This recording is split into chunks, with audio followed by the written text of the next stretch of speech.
Have you ever just stopped and really listened to the things we say every day? Phrases like, it's raining cats and dogs, or bite the bullet. I mean, if you think about them literally, they make zero sense. But our language is just full of these weird, wonderful little sayings. So let's take a tour of some of the strangest corners of English and figure out what is really going on. And it's a great question, right? Because our language is absolutely jam-packed with these little verbal puzzles. Just think about some of the expressions we toss around without even thinking twice. Okay, take pie in the sky. We all get that it means some kind of fantastic, unrealistic dream. But why a pie? And what is it doing in the sky? The mental picture is just bizarre, but somehow the meaning comes through perfectly clear. Or how about this one? Hunky-dory. It sounds a little goofy, doesn't it? But we use it all the time to say, yep, everything's great, no problems here. The words themselves have absolutely no connection to the meaning, which, is kind of part of the fun.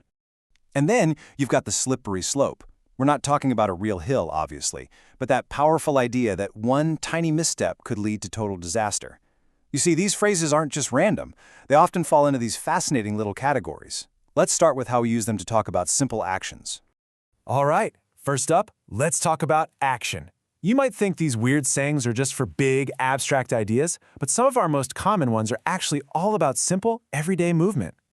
For example, making a beeline. This just creates such a great mental image, doesn't it?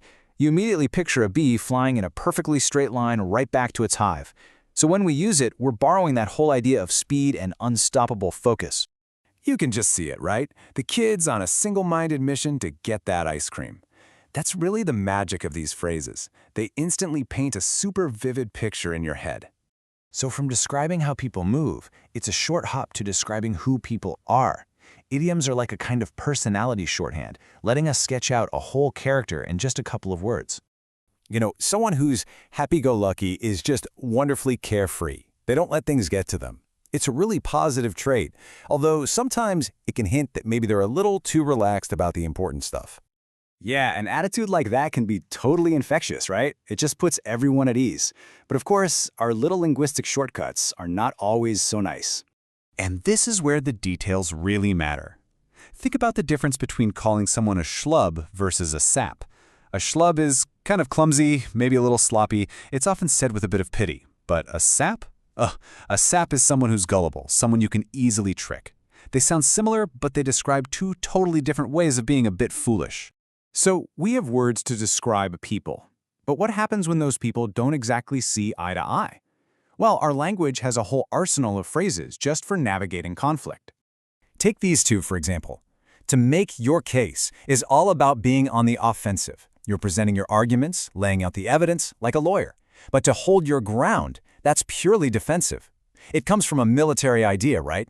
It means you are refusing to back down no matter what. Oof. Or think about the heaviness of a phrase like, stoop so low. When you say this about someone, you're not just angry. You're expressing this deep disappointment. The real sting is the idea that they haven't just broken your rules, they've broken their own. Conflict, of course, is fueled by emotion. And when our feelings get really, really big, simple words just don't cut it anymore. That's when we reach for these kinds of phrases. When something goes through the roof, it's not actually smashing through the ceiling. It just means it has exploded past all normal limits. We use it for prices, for sales numbers, or even for our own stress levels. And yeah, this one is painfully relatable for a lot of us. The phrase just perfectly captures that feeling of powerlessness when things spiral way out of control. And this one, threw me off my game, comes straight out of the world of sports. An athlete losing their focus. But now we use it for everything. An unexpected question in a meeting, a weird phone call, basically anything that knocks you off balance mentally or emotionally. Okay, so from our own internal feelings, let's zoom out to the really big stuff we can't control. Fate, chance, and what's possible. How does our language try to get a handle on things that are totally out of our hands? Well, the phrase "in the cards" has a really cool story. It comes directly from fortune tellers reading tarot cards or playing cards. What started as a literal prediction, what's in the cards, has now turned into this modern metaphor for anything that just seems destined or very likely to happen. And then, on the flip side, when an option is off the table, it's gone. For good. This one comes from negotiations, where you'd literally put proposals on a table. So to take one off the table? That's it. Debate over. It's final.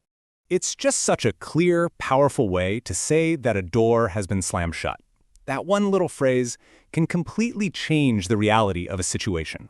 So, after going through all this, bees and cards, roofs and tables, we're left with a much bigger question. Why do we even talk like this? What's the point of all this wonderful weirdness? Because in the end, these phrases are so much more than just weird quirks of language. Every single one is like a tiny window into our shared history, our common way of seeing the world, and even our collective sense of humor. They're little time capsules of culture that we carry around with us every single day, most of the time without even realizing it. And that, right there, is what makes language so endlessly amazing.